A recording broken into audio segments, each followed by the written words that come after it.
Good morning. Good morning. If you can hear me, clap once. If you can hear me, clap twice. If you can hear me, clap 3 times.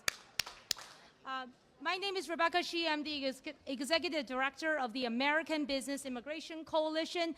We are a bipartisan coalition of over 1,200 employers and business associations from across the country, and we started here in Illinois, and we're so grateful to partner with Sam Toya and the Illinois Restaurant Association for this Here to Work press conference.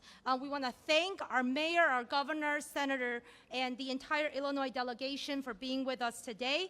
We are here to urge President Biden to expand work permits for long-term undocumented immigrants and the new migrants. We're calling it Here to Work because it is necessary and urgent. We have 9.8 million open jobs. The U.S. Chamber's August report cites if every unemployed person in the country found a job, we would still have more than 4 million open jobs. This is why employers and Republican governors, Spencer Cox of Utah, Eric Holcomb of Indiana, are also advancing this idea. Second, it is morally right to provide work permits to immigrants who have contributed to our nation for decades with their sweat and taxes. Third, Here to Work is allowable under current law. The Biden administration has granted work permits to 541,000 new migrants, Ukrainians, Venezuelans, Cubans, Afghans, Nicaraguans, and the administration is providing parole in place for the undocumented husband, wives, and parents of U.S. military service members. It is time to treat the long-term Mexicans, El Salvadorians, and Guatemala immigrants with the same dignity. Lastly, this proposal is politically smart. There are 9.7 million U.S. citizens living with undocumented parents and spouses. They're in love, they married for love, and many are living in swing states. It is time for President Biden to take action, providing work authorization to long-term undocumented immigrants and new migrants is economically important, morally right, and politically smart. I'm honored to welcome Sam Sanchez, the former chairman of the Illinois Restaurant Association. Sam? Gracias, Rebecca. Muchas gracias. Bienvenido y buenos días. I want to start by saying that Sam Sanchez, now head of government relations for the Illinois Restaurant Association. But I want to start by saying that the migrants are the backbone of our industry, in the hospitality industry and the whole country. It is important that we move forward on that. I want to say thank you to all our elected officials that stand behind us, and grateful for this movement to ask for the work visa. And on behalf of the Illinois Restaurant Association and myself, I'd like to welcome Mayor Johnson. Thank you, Sam, and good morning. I'm honored to stand with this incredible group of leaders and partners to express my support for this policy change that would secure a brighter, stronger, and a more inclusive future for the city of Chicago. Together, we call upon the Department of Homeland Security to create a process for streamlined work authorization in which states can sponsor non-citizens to work in industries that are facing labor shortages. Let me state this clearly. The city of Chicago cannot go on welcoming new arrivals safely and capably without significant support and immigration policy changes. This change would be a common sense measure that would provide greater opportunities for newly arrivals and immigrants to build their lives here in the state of Illinois. The contributions that are made by the immigrant community would certainly strengthen so many vital industries, including food processing, clean energy, healthcare, transportation, and so much more. Throughout our history, many of our most successful businesses, groundbreaking research initiatives, and artistic endeavors have been led by the creativity and determination of those who have journeyed to our shores from across the globe. The immigrant community contributes to our economy, infuses vitality into our neighborhoods, and enhances the cultural fabric of the greatest freaking city in the world, the city of Chicago.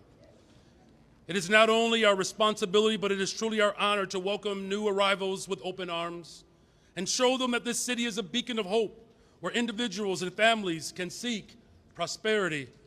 As we continue to respond to this humanitarian endeavor, since the first bus arrived a year ago, it's become increasingly clear that welcoming new arrivals is not a short-term crisis, but it's a long-term dynamic. Speaking of long-term, let us champion and enact solutions that will secure long-term success.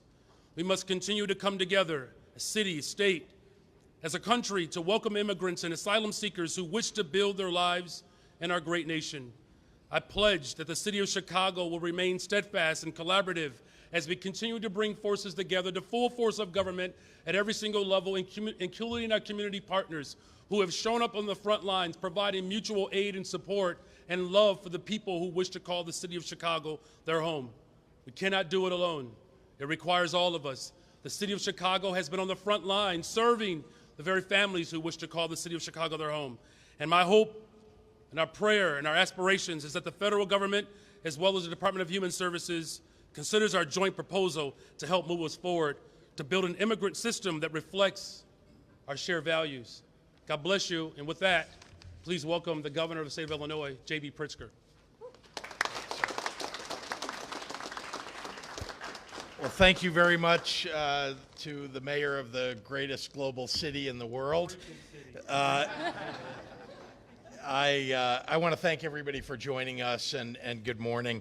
As you have seen alongside me, and you're going to hear from a few folks, are some of the great leaders in business and in public life, our congressional delegation, immigration advocates, and so on, who are here, first of all, to call on the federal government to expand workforce authorization for asylum seekers, and more broadly, to call on the Congress to finally pass comprehensive immigration reform. Since the arrival of the first buses from Texas, and that was in August of 2022, a year ago, the state of Illinois and the city of Chicago have welcomed and supported more than 13,000 asylum seekers with open arms. These are folks who entered the United States with legal authorization, including young families with children and seniors. Most often they lack sponsors and have no shelter, and they don't have any resources to obtain it. They have no immediate legal pathway to work. If after these many months, asylum seekers still are not being given permission by the federal government to support themselves with the plethora of available jobs, well, frankly, this moves from a short-term humanitarian mission to a long-term crisis.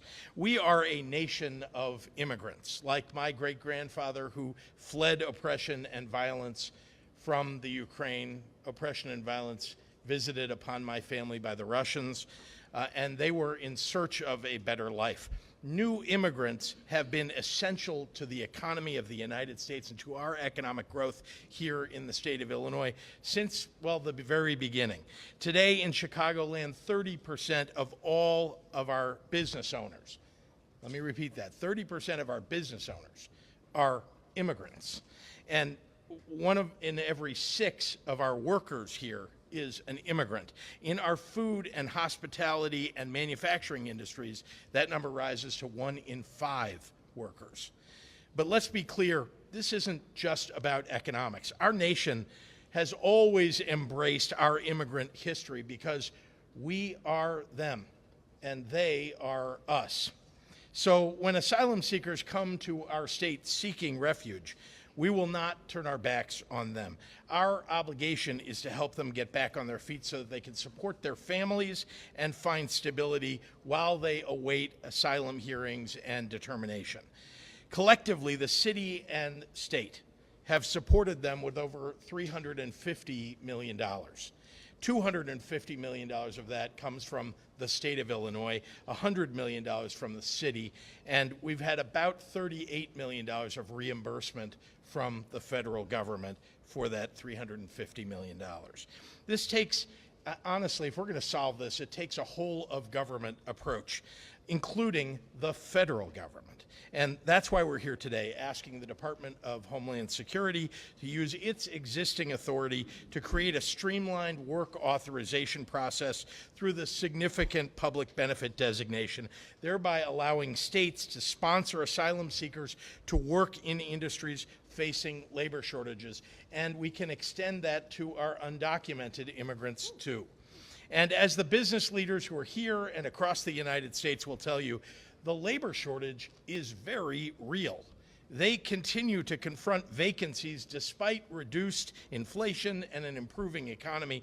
We're talking about thousands of available jobs right here in Illinois in food processing, in healthcare, in transportation, in clean energy, in warehousing, and that's just a few of the industries experiencing this. The broader truth is that our nation's current immigration system is broken. And it's because our two parties in Washington have been unwilling to compromise and get to the solution that we all need. That leaves cities and states to take on an unprecedented load. The best way for us to manage through this lengthy crisis is to tap into the extraordinary value that immigrants bring to our workforce. We have the jobs, we have the people. We just need authorization from Washington. To keep our economy growing, I urge the Biden administration to aid us in this effort. And with that, it is my great pleasure to introduce one of the great advocates for immigrants, someone that I look up to, our senior U.S. Senator, Dick Durbin.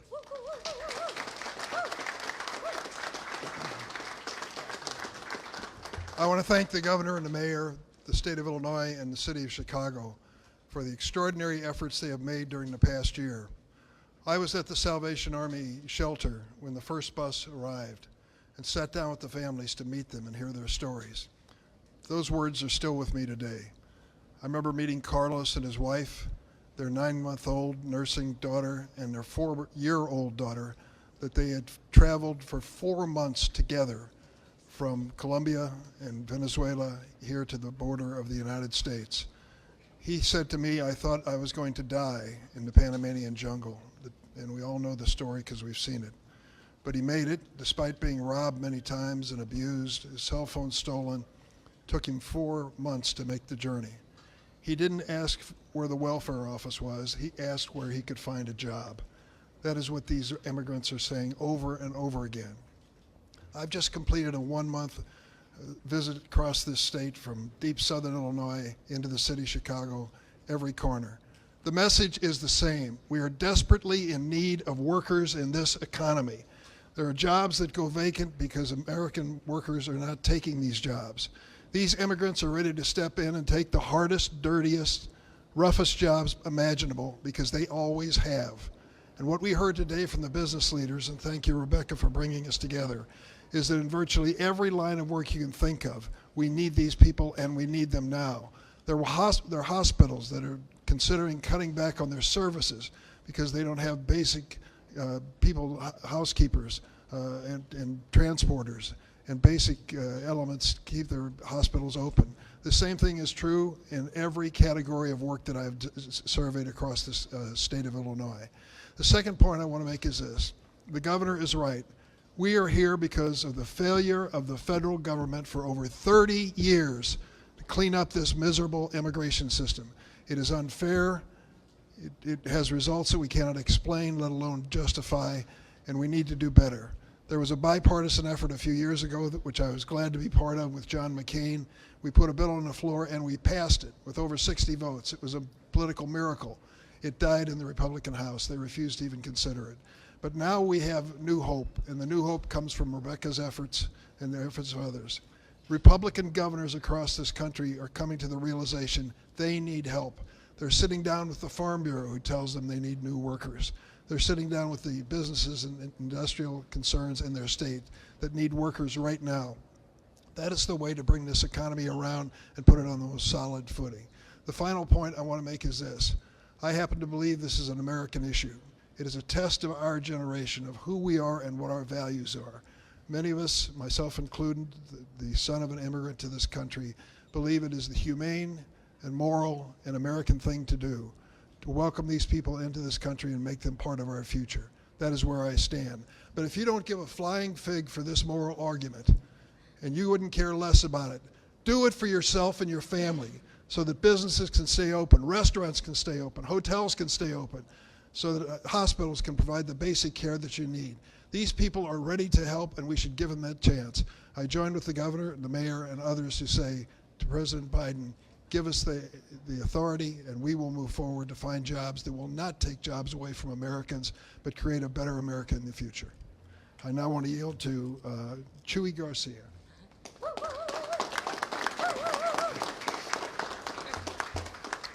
Good morning, everyone. I want to thank ABIC for assembling this broad coalition of voices that want to do right by the national interest. Our simple message to the president this morning is this: immigrants and asylum seekers want to work.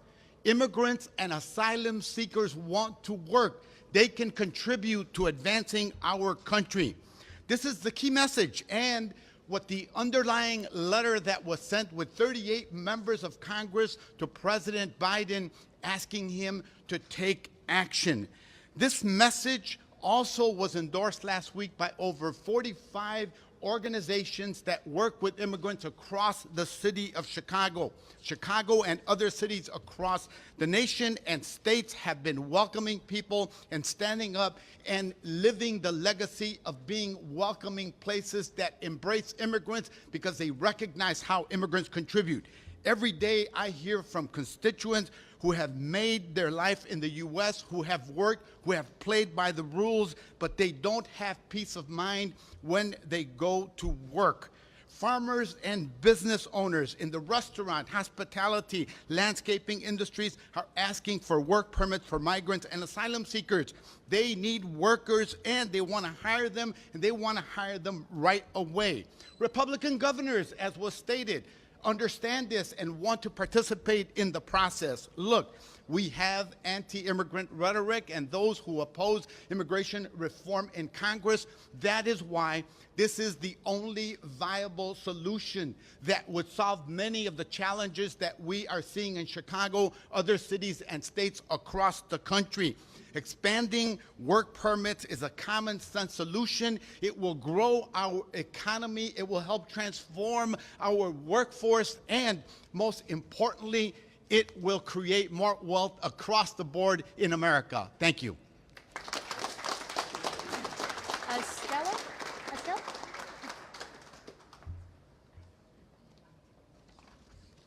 Good morning. Good morning. Okay. My name is Estela Gamino. I am 33 years old. I am undocumented, and I have been in this country since I was 1. I am a mother of 6 and the head of my household. I would have been eligible to apply for DACA in 2012, but I was afraid, and I didn't know anyone that could help me navigate the system. Additionally, $495 was a lot of money for me. At that time, my entire paycheck went towards basic needs like rent and utilities. I have missed a lot of opportunities due to not having a work permit. One boss told me that I could get paid more if I had a work permit. The director of my kids' daycare offered me a job as a teacher aide. I had to tell them that I was undocumented. I got depressed, and I was embarrassed to see him after that. I want to have a good job. I want to buy a house. I want to buy a car. My kids deserve a stable life, and I am working as hard as I can, but I need a work permit. I need a work permit to get a good job and to continue to contribute to Illinois and Chicago. Please welcome Marlene. Mark? Mark, sorry. Mark.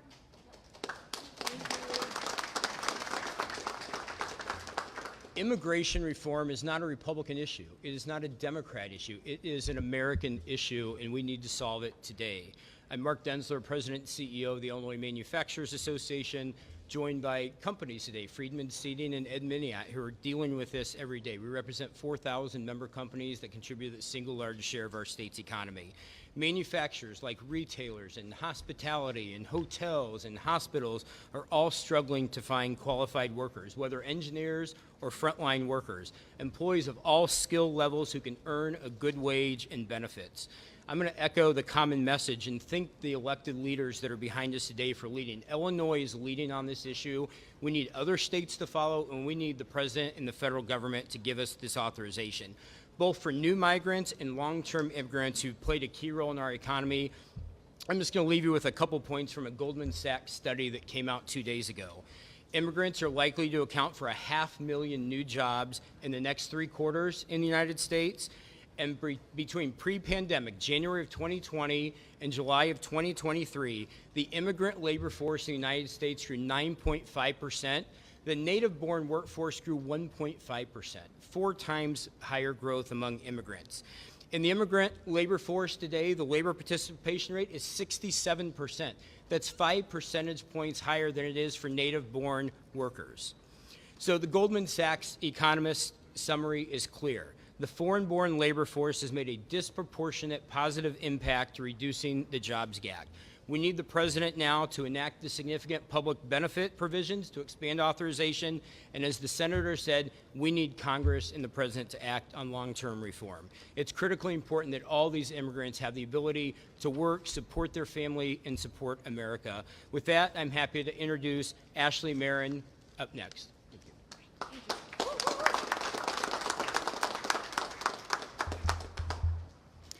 My name is Ashley Marin. My family runs a small landscape business in Homer Glen, and I am the president of the Illinois Landscape Contractors Association. Landscaping has always been a profession for immigrants, first Germans and Italians, then Mexican Latinos, and now Central American Latinos. People love working in landscaping because we reward hard work and find joy in building something together. Finding qualified labor has always been our greatest challenge. Landscapers don't need statistics to tell you that the unemployment rate is low. Every season we live it as we look to hire our crews. Out of 700 licensed temporary staffing agencies in Illinois, only 12 place for landscape work. Our starting wages are 52% greater than the state's minimum wage. The issue of immigration has never been a lack of solutions. It has been a lack of political will. I urge President Biden to expand work permits and let the business community work with you on solutions to these unprecedented immigration challenges. These solutions would provide access to good jobs, reliable terms of employment for both employees and employers, and a better life for hard workers. Immigration has always been a part of the business community. Without proper permits, immigrants disappear into the system. Here, they face exploitation or use false aliases to obtain legal employment, putting businesses at risk. There is a better path. Any employer in the construction trades will tell you our fields are not like working at a lemonade stand. These jobs require expertise, safety training, and other professionals rely on you as a part of a team. A program will not function if the work permit holder is there one day and gone the next. As small businesses, we stand ready to help. We stand ready with solutions, jobs, and support. President Biden, once you provide the will, we will show you the way. Thank you. I'd like to introduce Anthony Johnson.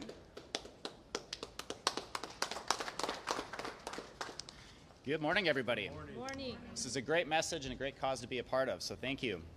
My name is Anthony Johnson. I'm the president of Clayco's Industrial Business Unit here. As one of the largest construction and engineering companies in the country, we're in the midst of building some of the largest and most important projects today: electric vehicles, renewable energy, semiconductors. And so my perspective is a local one, being headquartered here in Chicago, but also a national one. There are currently almost 1 trillion projects in the pipeline of construction projects that were not there just 2 years ago. The pipeline of this project is just beginning, and so the labor curve that ramps up over time is still at the beginning.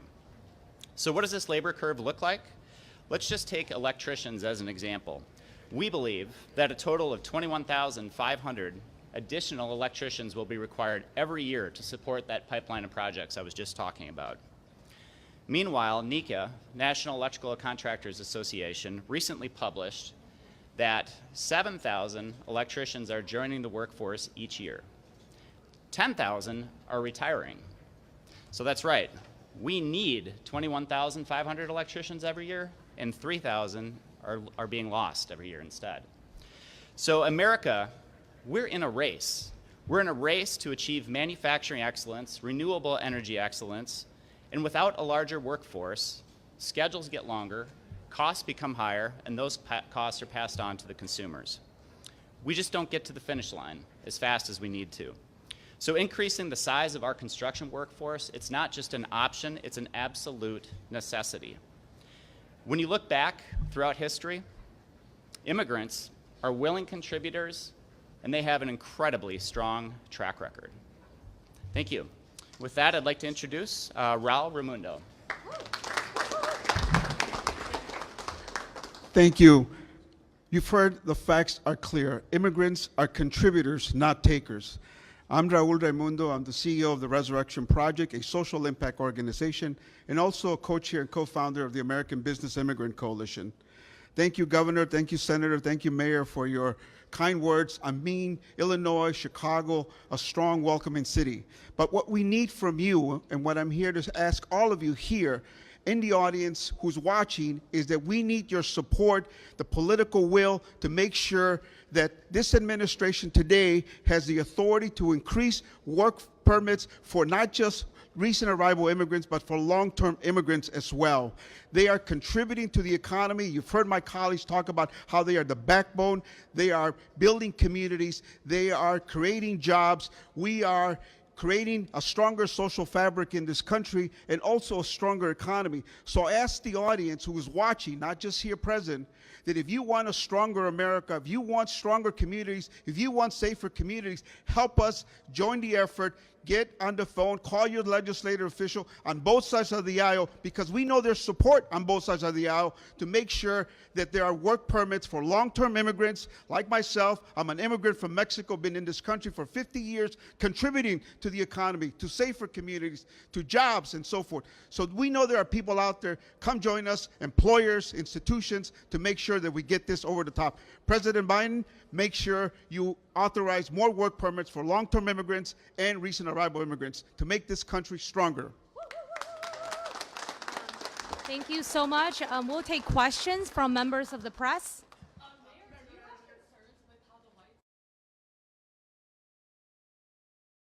I'm really sorry, this has to be about immigration. That's what we're here for today. Any questions about work permits, immigration? Yes, great. Well,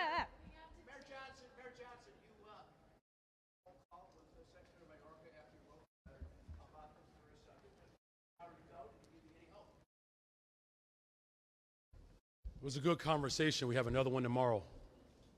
Mayor, why wait until now to call for expedited work permits when the first migrants started arriving a year ago tomorrow? Is Chicago and Illinois behind the eight ball? Why did it take so long? Chicago and Illinois is working together. I became mayor 107 days ago.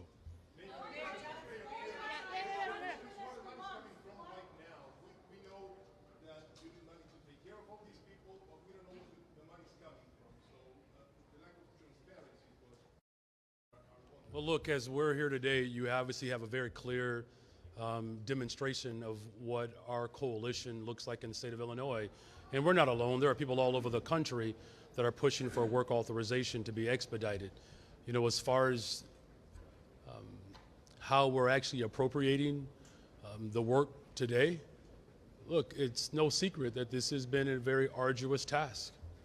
We're continuing to ask local bodies of government, as well as states as a whole, to bear the full responsibility.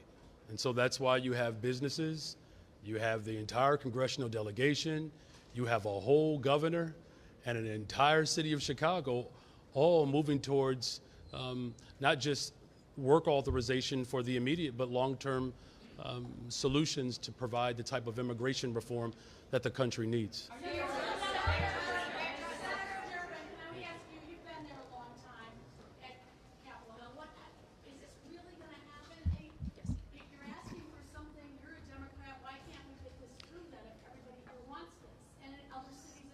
It's a very contentious political issue. which reflects the divisions in our country and in Congress. We are hoping that the President has the authority to move in certain areas. We've identified some of those areas. I hope that he finds the will to do that, and I think he might. But to start a news conference and suggest that here's the answer, when really there's many, many steps before this is going to happen. Well, of course there is, but you know, every journey starts with the first step. And this is certainly a significant one to bring together business leaders and leaders throughout the community in the state of Illinois.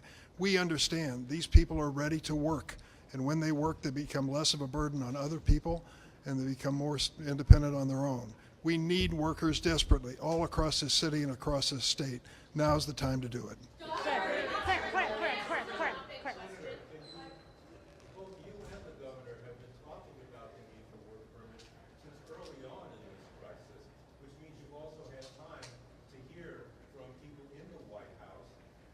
Other sections of government, what I want to say reason as opposed to excuse are you being given for why nothing has been done up to this point? The significance of this meeting under the auspices of this business coalition is we are expanding the reach. They have reached out, Rebecca and others in the organization, to Republican governors who are saying clearly that they support what we are doing. That is why we think this bipartisanship could make a difference.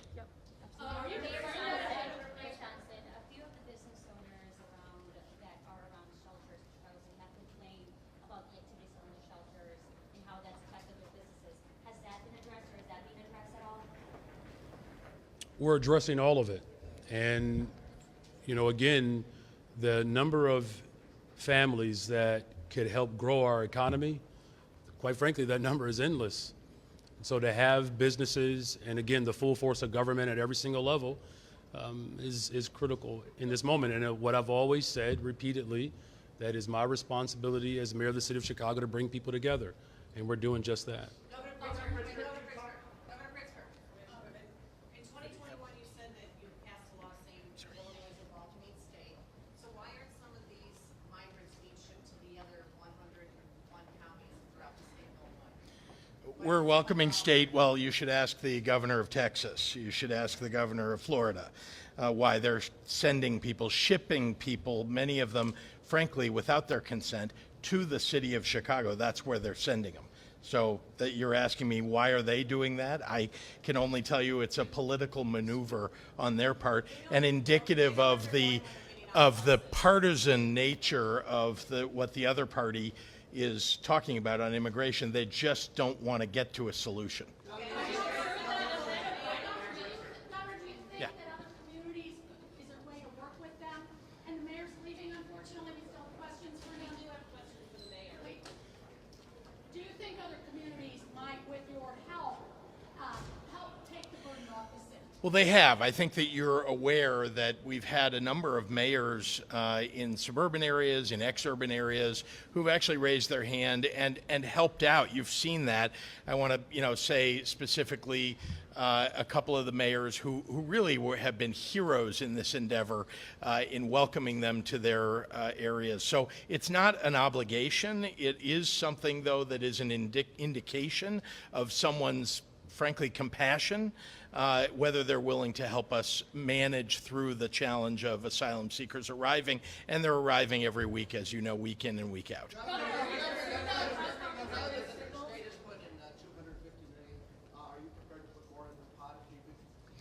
Well, we're going to stand up and take care of the people who arrive here. This is a humanitarian crisis. Now, we're also at the same time asking the federal government, particularly the Biden administration, to provide more dollars. There are dollars available. They have not meted those out yet, and so we're continuing to ask because even the dollars that we've put out, which should be reimbursed, haven't yet been fully reimbursed.